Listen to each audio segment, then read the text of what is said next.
Hello, bienvenue dans ma vidéo blog d'aujourd'hui. Nous sommes lundi, j'espère que vous allez bien. Alors aujourd'hui je voulais, parce que ça fait 2 fois dans la journée déjà qu'on a abordé le sujet avec Saïd tout à l'heure dans les discussions par rapport à la vidéo d'hier, et puis plus tard dans la journée via mon ami Pascal Luneau qui est formidable, que je salue en passant.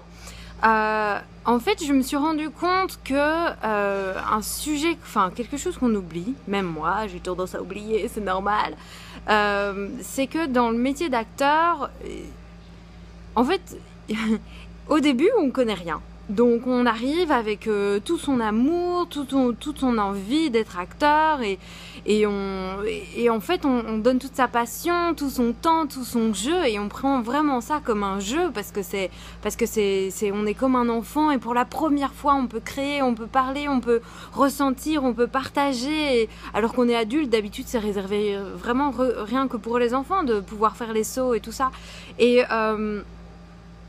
en fait on apprend la technique. Donc on va dans des cours, on va dans des écoles, on va dans des workshops et on apprend de la technique. Et une fois qu'on apprend la technique, il y a une partie de nous qui arrive à pleurer sur commande, rire sur commande, faire plein de choses avec nos émotions et tout ça. On apprend à se connaître vachement mieux, connaître son corps, comment il fonctionne. Et c'est un gros muscle qu'on apprend à traiter. Mais il y a quand même une partie de nous qu'on perd. Enfin, en tout cas, moi, c'est comme ça que je l'ai vraiment vécu, et j'ai vu d'autres acteurs comme ça qui perdent à un moment comment on va dire, l'espèce de joie comme ça de jouer parce qu'on est vachement dans la technique. Et en fait, c'est quelque chose que, après, si on retrouve pas, si on n'arrive pas à retourner à ça, on perd notre essence, et en tant qu'acteur, on a perdu en fait pourquoi on faisait ça, quoi. Ce que Pascal Luneau dit, et ce que je disais ce matin à Saïd, c'est par exemple, il me demandait comment est-ce qu'on sait si la proposition qu'on fait quand on va à un casting, c'est la bonne par rapport à ce que recherche le réalisateur. Et je dis, tu sauras jamais. Évidemment, tu peux avoir ton idée à toi de ce que ce monologue ou de ce que cette scène évoque, mais en même temps, tu sauras jamais ce qu'elle évoque pour le réalisateur. Donc, le seul moyen d'arriver à trouver où la rencontre peut se faire avec le réalisateur, c'est de tester. C'est de se dire, ok, moi, c'est ça que je ressens quand je joue la scène, et c'est comme ça que je la vois. Et puis, c'est de la jouer comme un jeu, et puis de lui demander, ok, est-ce que par rapport à ce que toi t'avais prévu, ça se passe comme ça, c'est ça le jeu que tu voulais? Puis il fait, ah mais non, c'est pas tout à fait ça que je voulais. Ok, c'est pas grave, on joue différemment, et tu rejoues d'une autre manière, et en fait tu vas jouer de plein de manières jusqu'à ce qu'en fait le réalisateur dise, ah oui, c'est cette manière là de jouer que je voulais faire.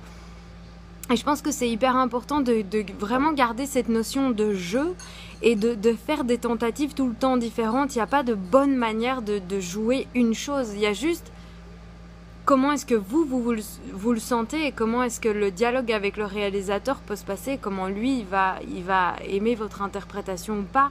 Maintenant, il y a pas de fausses notes. Si vous êtes vrai, et quand vous jouez, vous prenez vraiment du plaisir, et vous gardez c'est juste vos émotions à fleur de peau, vous êtes dans le bon, votre interprétation ne sera jamais mauvaise. C'est peut-être pas ça qu'il attend, mais ce sera jamais mauvais. Et ce que Pascal Luneau disait, c'est qu'il aime les acteurs qui restent comme des grands enfants, pas sur un plateau, qui font n'importe quoi et qui sont super pas disciplinés. C'est pas ça, c'est qu'il faut garder son âme d'enfant à partir du moment où on dit action, et puis couper. Entre temps, bien sûr, il faut être un adulte et être professionnel sur un plateau pour pas se faire jeter, mais dès qu'on dit action, c'est yeah, je peux jouer, on m'a dit que je pouvais faire ça et je le fais, et à fond, et on y croit, comme si, et on disait que, quoi, dans les histoires, on disait que toi t'étais papa, on disait que moi j'étais maman, comme les enfants, quoi. Et si vous prenez ce plaisir-là, si quand vous êtes avec des enfants, vous adorez jouer, faire les idiots, les sauts et tout, et si dès qu'on vous dit action, vous pouvez faire la même chose, c'est formidable, quoi. Donc voilà, c'est hyper important de travailler son instrument, de faire des cours, d'être malléable pour bien se connaître, parce que bon, après quand on est sur un plateau de tournage et qu'il y a, je sais pas, une équipe de 60 personnes qui nous regardent et qu'on doit commencer à jouer, parfois c'est un peu intimidant. Donc forcément faire une formation c'est important pour pouvoir gérer le stress et tout, et pouvoir le faire en un claquement de doigts. mais retrouver après la formation, retrouver cette essence et ce plaisir de jouer et cette envie et cette joie et même quand on joue des scènes tristes, je pense que c'est vraiment ça qui est important. Donc voilà, merci encore Saïd pour toutes tes questions et merci Pascal d'avoir aussi appuyé là-dessus aujourd'hui. Donc voilà, je trouvais que c'était important d'en parler. Bisous, salut!